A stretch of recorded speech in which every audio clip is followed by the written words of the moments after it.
More Roadsport action coming up, but this time it's for some of the class of 2022, as the next race coming up is a special non-championship Caterham Roadsport 2022 Challenge Trophy. So, over to the assembly area and Chris Buxton. Welcome back to the holding area. Now this time it's the Caterham Roadsport 2022 Challenge Trophy. These are our Caterham Academy drivers that have just completed their season 2 weeks ago at Snetterton, and now they get a chance to try the next step on the calendar, which will be the Road Sports. All of these cars have been upgraded to Road Sport spec, and it's the Caterham Academy Green Group champion on the pole spot. It's Jeff Newman. Hello there. Well, not only have you got to grips with this car amazingly well to get pole ahead of your fellow teammates, but had you set that same pole time in the Road Sport class, you'd have been second. You must be absolutely ecstatic. Yeah, I'm really pleased. Cadwell is such a fantastic roller coaster ride of a circuit. We have to be very precise with our lines because it's so narrow that if we don't maximise the track width, then we lose loads of time. So it really punishes any mistakes, which is perfect.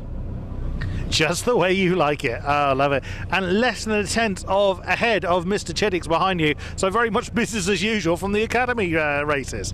Yeah, absolutely. And I'm sure we'll continue to drag ourselves around through the course. And yeah, just got to make sure I don't let him get away so I can get him on the final lap. Best of luck out there, Jeff. We wish you the best, of course, for your upcoming season in the Road Sports Series next time around. Second place by 6/100ths of a second is Freddie Chiddicks in the 66 car.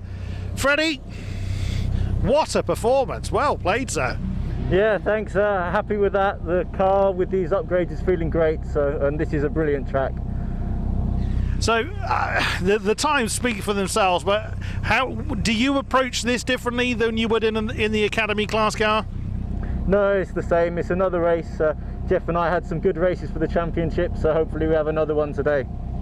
Amazingly, you would have started third had you have set that time in the Road Sport race earlier on. So we very much look forward to your championship season next time around in the Road Sport class. Best of luck to you, Freddie. Thanks. Also amazingly, all of the top 5 came from the same group, the Green Group. So no representatives of Caterham Academy White, strangely. Third place, car number 15, who was 4th in the Caterham Academy Series. James, familiar names ahead of you, but looking forward to handling the mighty Road Specs car? Very much so, yeah. It's been a good couple of days getting used to the car. Nice to have some familiar names. I know what they're all about after this year, so pressure's off today, just to have some fun.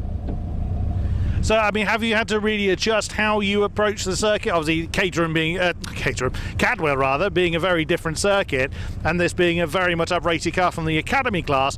Have you really had to change your focus, your mental preparation, your driving style, anything like that? It definitely takes a different approach. It's very much an upgraded car, so you have to refocus how fast you can go into each corner and what the car is capable of. So, yeah, very much a recalibration, but we're slowly getting there. Representing the Green Academy Group very well. Best of luck out there, James. And like everybody, we wish you the best of luck for the upcoming Road Sports season. Starting alongside him, just make sure they haven't released them yet. No, not quite. Car number 2 is Mark Jones, who was 3rd in the championship. So, Mark, great effort. So, it looks like you've taken to this like a duck to water. Yeah, I was quite lucky, really. Although these cars now they're upgraded, they're completely different, which is nice. So, yeah, it's a good change. And you've had the ideal weather conditions to get used to these cars. A bit warmer today. Does that make a huge difference in these cars for you? For me, not really. I was hoping for a bit of rain. Not many people have been here yet, so apart from us, like me, Freddie and Jeff. So, yeah. Brilliant stuff. Trying to get every advantage you can. Don't blame you. Best of luck out there, Mark. I wish you the best for your race as well. They've yet to be released, so we'll see if we have time to chat to 5th place, which is car number 76, which is Robert Domain, who struggled a little bit more in the Caterham Academy season, but sits here nonetheless ready to take the Road Sport out for a spin. Robert, hoping to get to grips. Your Academy season was a bit more of a struggle, I think it's fair to say, but how are you feeling about the Road Sport spec? Loving the car, yeah, it makes a massive difference. Good stuff. Right, they've been released, so you do the important part of racing, and we'll hand it back over to Scott Woodward in the commentary box. Thank you, Chris. Yes, indeed. The last time that we'll see this year, the graduates of this year's 2021 Love Cars Caterham Academy. Now, of course, these cars have been upgraded into Roadsport spec, and so there's a bit of a special non-championship preview for next year. Some of these drivers have taken up the option to upgrade their cars early and bring them to Cadwell Park for a special non-championship 2022 Challenge Trophy race. We did something similar last year for the what is now the 2021 Road Spec drivers that we just saw. We did that at Stetson last year. That was quite successful. That was a race that was won by Dominique Mansberger in the wet. He seemed to win all the non-championship races. He won the Awesome Trophy race, then he won the Challenge race not long after that, a few weeks later. So these drivers, of course, have already done a full season's worth of racing. Now they get a chance to get a bit of extra track time in these newly upgraded cars before they take to the track next season in 2022. So the main upgrades that you go from Academy to Roadsport, because you keep the same car through the first 4 steps of the Caterham Roadsport ladder, is the main upgrades are a change of tyre from the Avon tyre from the Academy spec Avon tyre to as Avon ZZS. And then it's a rear anti-roll bar gets applied as well. And I think, Chris, that's the only upgrades that you have, unless I'm missing something. I think you can also add the front brake bias, or the brake bias valve, so you get a bit of more movement in your brake. You can push the balance of the braking to the front or the back. Whether they've all gone for every single upgrade or whether they've just gone for the main one, which is obviously the tyres and the anti-roll bar, that's certainly the ones that are going to give you the most performance gain. And so in terms of lap time difference, I have seen somewhere before in terms of stats, I remember ages ago there was a comparison of different lap times. I think in these days, the tyres and the roll bar at least, performance-wise, give you at least about a second more lap time, if not a little bit more than that. Yeah, most of the steps of the Caterham ladder have about a second, maybe second and a half, and you know, it can vary per track depending on what the needs are as grip to power, for example. But yeah, most of the steps have about a second until you reach the 7 UK, and for example around Cadwell Park, they're kind of the 7 UK Championship 10 seconds faster than even the 310R, so there's quite a substantial step there. But for these guys, they're going to be enjoying some more rear stability in the car, so when they turn that car in, you're going to actually feel some grip being applied to that rear right hand side rather than the car flopping over quite as much as it does in the Academy car. There's good reasons why the Academy car is set up as it is, to teach them car control and how to manage it, and also to give them this this ladder of cars that give them more performance at each step. But the biggest factor of all with the Roadsport car is the new wheel, tyre, wheel and tyre, which gives them extra grip everywhere, and it's also a smaller diameter than the Academy car, and therefore they actually get it's sort of like having a different gear ratio and actually get more acceleration purely based on the fact that the wheel is smaller. So it's actual smaller wheels compared to the Academy cars. The Academy cars have bigger actual metal wheels. It's the diameter of the tyre itself that actually gives the extra size, but they are wider in diameter. So actually, in some tracks, the Caterham Academy car is actually at higher speed at the end of the straights. Let's take a look how they line up for this special 2022 Challenge Trophy race. It's Jeff Newman, the Green Group champion, alongside his main rival Freddie Chinnix. Then James Cook, who was fourth for the points, and Mark Jones, who was third in the points. So the top 4 drivers in the Caterham Academy Green Group Championship on the front rows again. Robert DeBain and Giles Perry come next. From then Paul Castle and Theo Theato with that brilliant sort of Tiger-style livery on that car. He'll start in 8th place. But it's row 5 for Louise Deason and Benja Headley in car number 99. Then the last 3 cars on the grid will be Ray Radford and Alan Bateman on the 6th row of the grid, and then Ian Bettis is the last of those who have taken up the option to upgrade early and travel here to Cadwell Park to get a little bit of extra competitive mileage ahead of the 2022 season. Yeah, this doesn't count for any points. It's just pure bragging rights and, like you say, extracurricular activity and practice ahead of next season, and to see if you can sort of lay down some of your claim to the Roadsport Championship. But normally we have winter to go testing, so they're literally strapped on the new tyres and put on the roll bar, which is such a quick change to make, that they've got the opportunity to do this. And what a fantastic opportunity it is to come out and actually try next year's car out and just have a play and a practice. We'll certainly give them a little bit of heads up on some of the setup parameters that they can now tweak. Now they've got a couple of extra mileage under their belt, and so it'll certainly help them. How much advantage it will give them, if for some drivers any advantage, will remains to be seen. But I'm pretty certain that drivers who are competitive at the front, like Jeff Newman and Freddie Chinnix and Jones and Cook, knowing how competitive they've been all season, I'm sure that certain for them that literally any kind of extra advantage they will absolutely grab with both hands taking into next season. Well, the story of the Green Group battle was quite literally the scrap we had between Jeff Newman and Freddie Chinnix. They were constantly constantly back and forth, and we had that sensational way we finished the championship at Snetterton, where Jeff Newman quite literally snatched the title with fastest lap on the last lap of the race. If he hadn't got that, the title would have gone to Freddie, but Jeff got the fastest lap he needed on that final lap, and he just pit Freddie to the crown by one single point. So I think there'll be a part, not just for the Austin Trophy race, but there'll be part of Freddie here to try and get the psychological leg up on Jeff Newman. He'll want to try and grab that victory to do it for him. So anyway, the green flag is at the back, the 5-second board is up. Time for a bit of a preview into the future of the 2022 Caterham Roadsport Challenge Trophy. Lights go out. It's a decent jump from the line for Freddie Chiddix from the outside the front row of the grid. Newman goes with him on the sprint towards turn 1, but up to Coppice they go. They're 3-4 abreast of the pack behind him, but it's Newman who slots in with Chiddix right behind him, but he's looking to the outside as they're turning through the first corner for the first time. It's also side by side there between James Cook and Mark Jones, and Mark has got himself ahead of James with Robert Domain up there in 5th position. He started 5th, he remains in P5 as well, but it is 4 of the top 5 drivers in the green group from Academy this year up into the leading 4 spots with Domain 5th, and in 6th place there Giles Perry holding on. So a decent clean start for the top 2 who are already at it side by side into complex. This is the Academy all over again, isn't it? Up into the right hander at the top of the course at Park Corner. Mark Jones is in there in 3rd and James Cook in 4th. Essentially, this is us just watching a front running Academy green group race all over again. Yeah, it's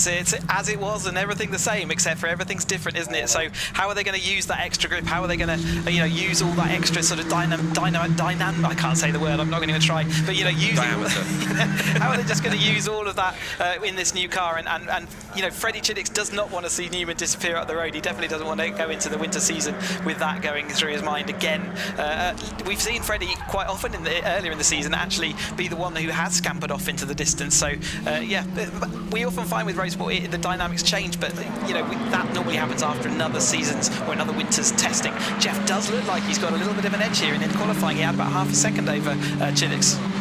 I suspect that whoever finishes ahead of who's going to have a degree of smugness about them over the winter going into next season, because they'll want to try and get the leg up on their rival and try and hopefully have the bragging rights going into the 2022 season to go and say, well, in the first race that we did with these cars, I was quicker out of the 2 of them. So wait to see how this race plays out. But the 13-strong field makes its way out of Barn Corner to end the first lap. And at the end of that first lap, as they come across the line, it is Newman who leads, Chiddix in 2nd place, Jones is 3rd, Cook is 4th, and Domain is P5. Side by side here between, I think that's possibly Deason and Headley, and Headley goes round the outside of Louise, and he picks up 8th place as a result of it. There is 71 Giles Perry, and he's battling away with Paul Castle. They come out of Charlie's, and now the run up Park Straight towards Park Corner at the top of the hill. And there's Benja Headley in the blue car, number 99, as he starts to pull away from Deason, who is now under attack from Theo Theato, who's had 1 or 2.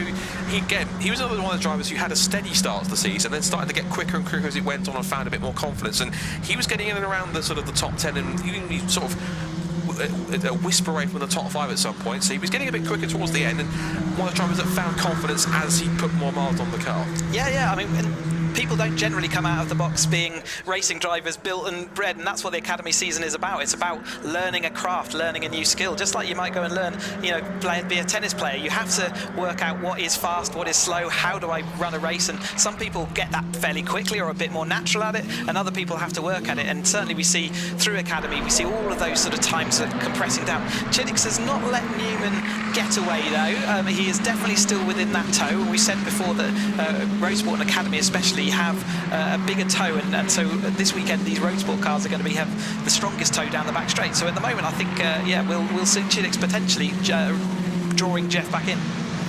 It's got 1.2 seconds to try and draw back in at this point. We'll get the first proper judgment of a flying lap in terms of fastest lap this time by Freddie Chiddix. So there it is, he's got the measure of it by about 1/10 of a second or so. You usually get a proper judgment of pace-wise, because the first lap you take is directly from the grid. The first flying lap in terms of fastest lap comes from lap 2, so that's when you start to properly count who's got the immediate pace on the start of the race rather than just off the grid. Mark Jones there in 3rd place, just trying to keep touch with Freddie Chiddix. So there's a gap back to James Cook, who is now under threat from Robert Domain. I've always presumed, looking at that car, I presume he's got that slightly taller back end of that roll cage because he is slightly taller in height. So therefore, in order to accommodate that to fit the rules, he has to have a slightly taller roll cage. It doesn't look like it gives him any particular disadvantage at all. It's purely just for that he needs it because he is a taller stature than everyone else. So we have a regulation where the helmet must be a certain distance below the the top of the roll cage, and we can fit most people in the Caterham with a bit of seat adjustment and a bit of pushing and tugging and whatever, but sometimes people are just the wrong shape to fit comfortably under that regulation, so that higher roll cage allows him to sit in and still meet that regulation. It makes no difference as far as performance of the car now.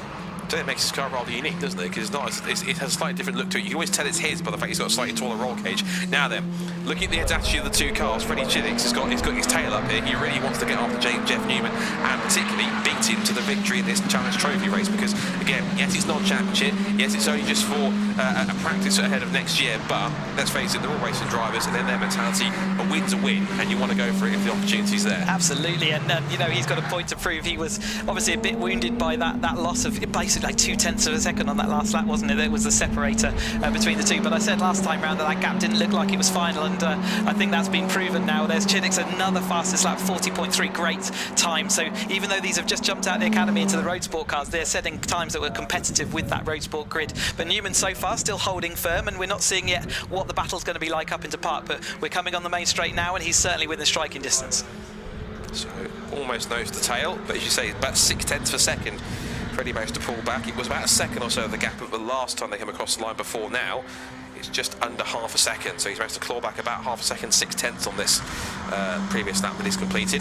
There's Freddie in the red and black car, a little wide on the exit. He touches the curb again, beautifully precise as he turned his way through Chris Curver, just clipped the white line, then the car drift out wide, and then just they come through the gooseneck, tumbling down the hill once again. There we go, nose to tail.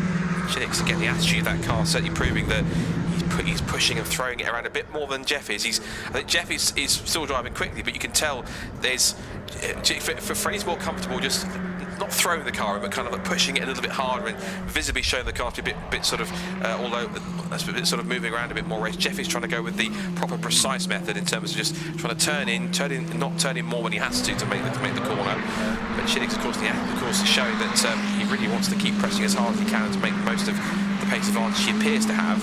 But of course, there is a point sometimes where if you get caught in some of the turbulent air, that you only get so close before you then start to kind of lose a bit of front end grip. Well, you don't really lose the front end grip, but what you are is when you're coming out onto the back straight, you almost need a run up to get that toe. If you're too close coming onto a straight, when you pull out, the air hits you just like it's hitting the person in front of you. So to get a proper toe and a slingshot, as we like to call it, you have to be a bit off the car in front of you. So actually, you need to manage it a little bit so that you come onto the onto the straights with a run. And you can see there's a significant gap here, and that's certainly long enough for that slingshot to develop. So almost nose to tail now, and there's a bit of a twitch there for Jeff Newman. He wasn't comfortable off the exit at Charlie's, and a better, cleaner exit from Chiddix will certainly get him into the mix and into that slipstream that he needs. And we've seen cars come from quite far back to get the slipstream, and that's the run-up that hopefully he needs. He is almost drawing level, but Newman managed to gather back up that momentum quick enough to hold on to the lead as they come back through Park Corner. Now on lap 5. Yeah, Newman's strong into Park Corner, isn't he? He looked good there, but maybe Chiddix again was thinking, well, actually, I've closed up this whole gap in the last couple of laps, so I'm okay. I've got 12 minutes left, so I can sit here for the lap and wait for that opportunity next time round when it will be a lot easier. He's getting really close on the exit of the gooseneck as well. This is now going to start to force Newman to keep looking in his mirrors and just trying to find any opportunity to keep him at bay. There's Benja Headley. That's Ray Radford behind him as well in car 51. Ray, as he turns his way out through Park Corner. Here comes the top two up through the mountain, and again the car's moving around, leaping over the bumps. Oh, Jeff Newman's onto the grass and loses the lead. Up the inside of Freddie Chiddix. He took full advantage of the fact that Jeff Newman he came off the mountain, ran wide. And again, sometimes when you've got the momentum, put two wheels onto the grass, they can just pull you straight onto the grass with the momentum that you've got in the car. So Freddie Chiddix saw that, pounced on it all day long, straight into the lead, and I'm pretty certain there'll be quite a bit of a grin and Bruce helmet after that, thinking, right, got you this time, Jeff, forced you into a mistake. Yeah, Jeff is now probably in the prime position though, isn't he? He's got that toe. I think Jeff actually went wide and Chiddix followed him wide, but Chiddix just stayed onto the track. When we caught the sort of the camera angle of Chiddix, he was landing right on the line, which isn't quite where you want to be. But nevertheless, in a strange way, that's put Newman in actually a stronger position now, coming out through Charlie's and onto the back straight. Jeff is, I'm pretty certain we were a pretty competitive person, so he always wants to win, as any driver does, but he particularly wants to get himself in the front and win every single time, but he really is a competitive soul in the paddock, and so he'll be absolutely kicking himself for that, but he'll try and quickly refocus, get himself back into the mix of the lead. Case in point, here he comes up the inside line, under brakes that little bit later, turns in. Thank you very much, Freddie. Back into the lead. Come try again next time if you want. Yeah, he's definitely strong into that corner, and that's a good corner to have strong braking performance in. Chiddix is still right on his tail though, so there's no real gap there. We've still got Mark Jones in, and then James Cook following along. So whilst we're concentrating on this lead battle, there is still good battles happening behind, and those two wanting to get that final podium spot and a trophy to take home with them. So just behind these top two, you can see Mark Jones has been closed in now by James Cook. Robert Domain's fallen a little bit back as well, so he'll be under threat from James Perry if the gap is sort of closed back a little bit more. Robert Domain actually in a bit of no man's land. I thought Giles Perry initially was a bit closer than that. The top two are pretty much practically nose to tail locked in as one kind of eight-wheeled Caterham Roadsport. Caterham Roadsport. We should have a class called Rotorsport. I like it. Roadsport. Is that the flying division? Is it? Yeah. The helicopter blades. Anyway, regardless of what, I'm rather talking stupid. We'll get back to the race, at least on my part. So Newman then continues to lead the way with Chiddix in second place. The gap is evidently, of course, half a second. They come across the line together. Now down towards left-hander at Coppice again. And last lap, yeah, Chiddix on the last lap was. It was a 4 second slow, so only he'd lose the lead, but of course the draft which he was able to get was strong. But again, just there's certain parts of the circuit where Chiddix has got the advantage, and this is the perfect place he needs to be. He's not too close to him, he's in that range where he gets a good slingshot. Now he can start to take advantage of it up park straight towards Park Corner. He will have a go to pass and have a look to try and make move alongside. Mark Jones also under threat here from a great tow from James Cook, and here they go. So just as it was this time last time by, it's exactly the same, but roles reversed. Thanks very much, Jeff. Up the inside, I'll take it back, thank you. So up into third place has also gone James Cook. He's passed Mark Jones, so just like that, first and third have changed around once again in the blink of an eye at the same corner as they did a lap ago. Yeah, we call it a bit of sort of wheelbarrow racing here, 2x2x2, and James Cook, yeah, making a great move up there. Chiddix again out front, waited and got that perfect tow, like you said. The gap was just about ideal that time, and he made that move easily. So being patient at this point of the race with 8 minutes still to go, nearly 9 minutes actually, yeah, can pay off just by knowing where your opportunities are, and also thinking through the timing of this. You know, we've got to now start thinking about when we get into the last 5 minutes, where do I want to be in that position? And you know, they're all the kind of calculations that drivers, as you develop through these series, you'll work more, they'll feel a bit more natural. You said 2x2 in terms of wheelbarrow, I call it Noah's Ark. Hence that would say this, that would say the phrase 2x2 hurrah in that sense. So 8 minutes to go, and it's first and third still battling amongst each other.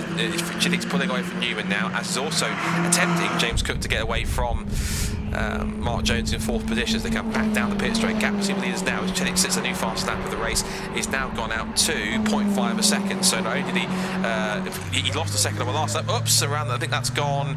That is, I think, Ray Radford possibly. So no, it's not Ray Radford. We think it is possibly. I have to wait and see who goes down the time. I can't quite see the number. Oh no, it is Ray Radford, actually 51. So Ray Radford in the orange car. Oh, just in the background I saw it was side by side from a lead. So we need to go back to our leaders because they were side by side up the hill. Here they come. I spotted it in the background, and here comes Jeff Newman back up the inside, and for the third time the lead changes hands yet again into Park Corner, as he's also for third place changing hands again round the outside. Mark Jones just cuts off for those of James Cook and says, try that on for size, thank you very much. Back into third place, come follow this one. Yeah, Cook just had the momentum there, didn't he, to actually make that move without being too aggressive. He just had enough to cover him off. Chiddix is quick through the gooseneck, isn't he? And down into Mansfield down at the bottom here. He's but Jeff Newman, I think, is quicker through these final sets of corners. He often draws out a little bit of a gap round here, but unfortunately that's only just enough of a gap to give Chiddix the perfect tow going up into the final thing. I think this battle is a race long. Chiddix losing the rear end there just as he turned into the mountain section, and maybe that's one of the reasons why Jeff is just slightly quicker. Maybe he's just got this section dialed in just a touch more.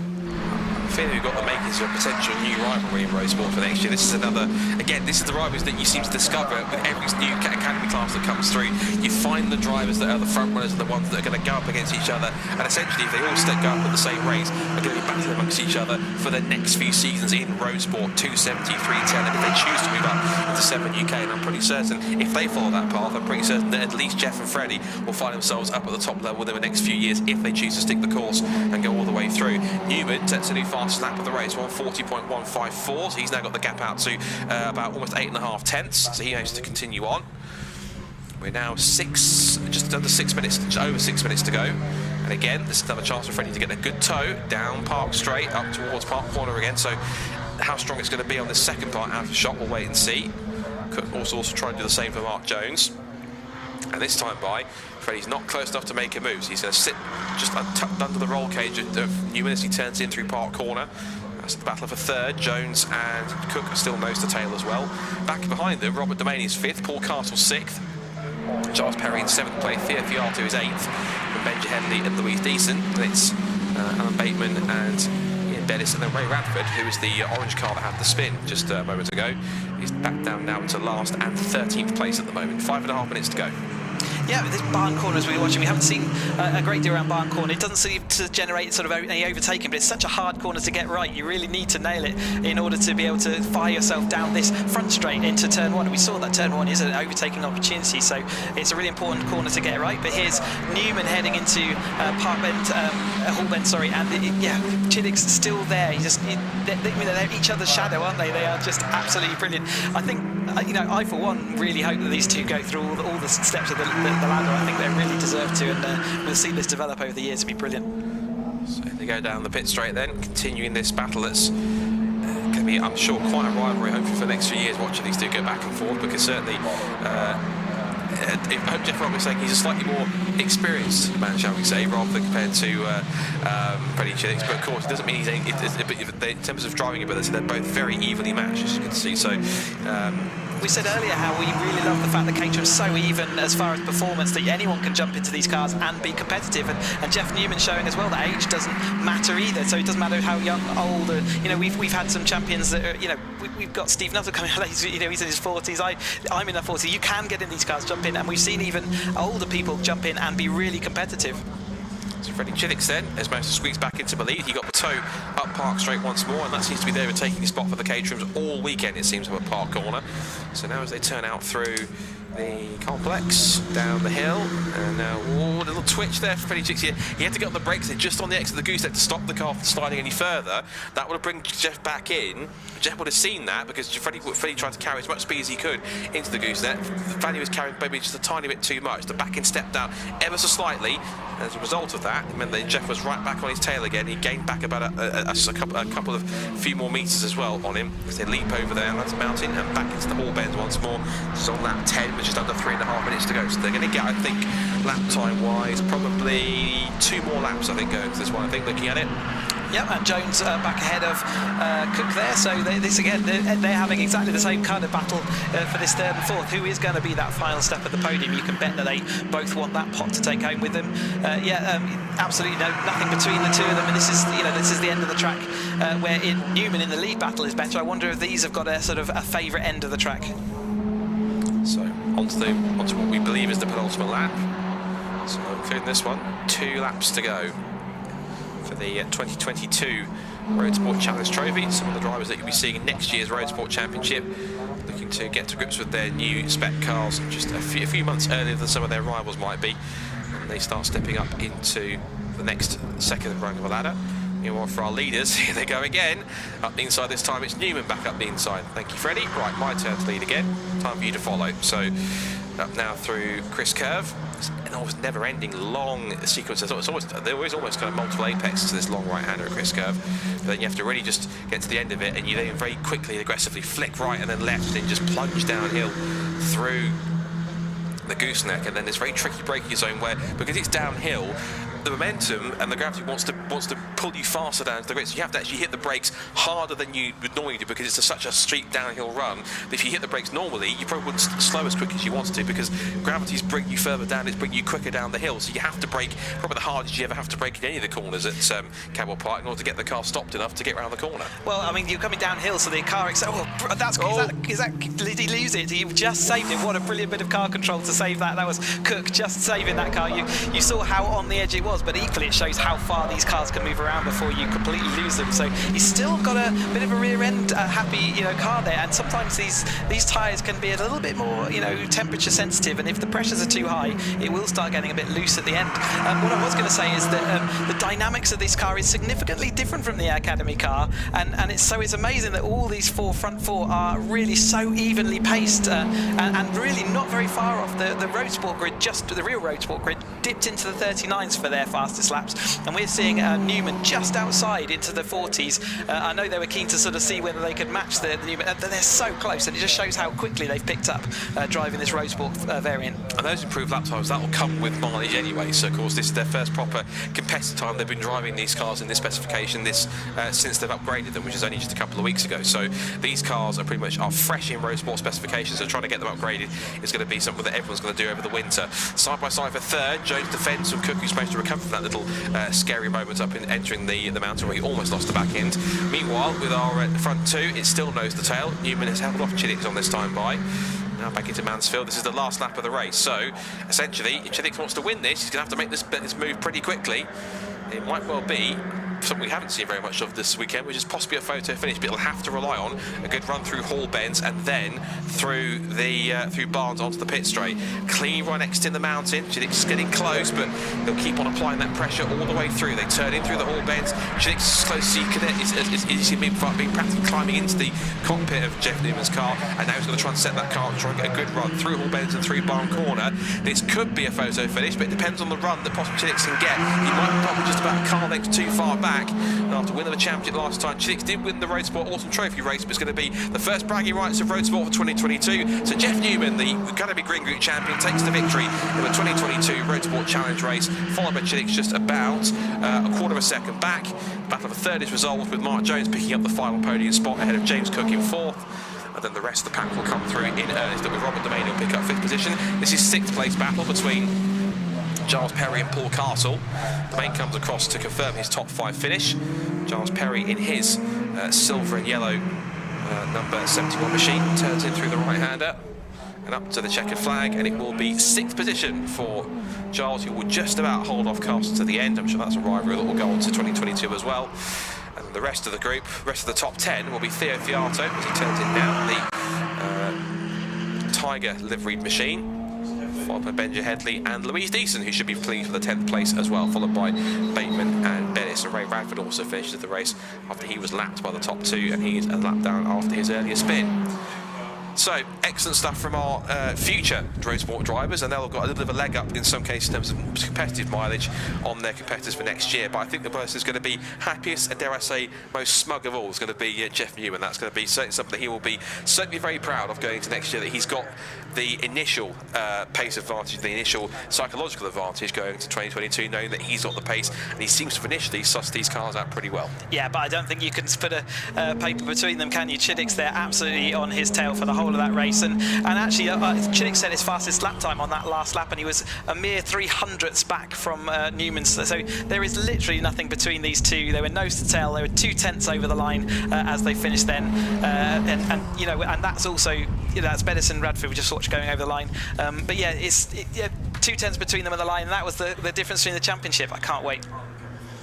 Going to be pretty mega for next year. That's a preview of what you can expect in 2022. Jeff Newman then, the Academy Green Group champion, kicks off his Roadsport antics with a victory in this special challenge trophy race ahead of Freddie Chiddick in 2nd place, Mark Jones in 3rd, ahead of Cook, Domain, Perry, Castle, Theato, Headley and Deason rounding out the top 10.